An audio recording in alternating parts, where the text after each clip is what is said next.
No, és que tindria de ser molt... Per què no?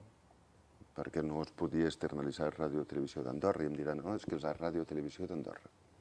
Molt bé, jo no dic que això sigui la primera opció, el que li puc assegurar que no és sostenible de cap de les maneres que entre les pèrdues més el que es subvencioni la televisió andorrana valgui 4 milions d'euros.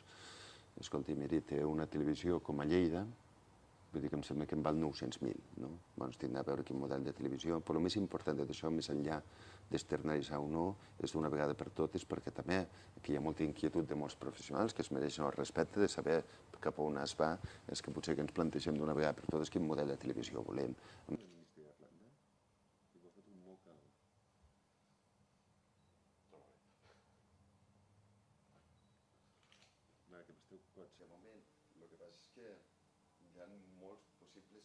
L'aposta serà externalitzar, si fa falta, serveis, perquè en aquests moments, ja ho hem explicat per activa i per passiva, la situació és complicada.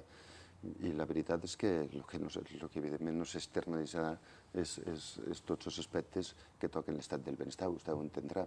A partir d'aquí, és que no ho està dient aquest govern, si al final resulta que externalitzant el servei continua sent de qualitat i a un cost menor.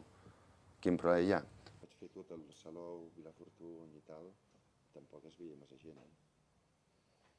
Bueno, que t'has vist ingressat, dius que no, però ara el Jordi Torni està allà per Bucón. I després pensa la que no estic igual,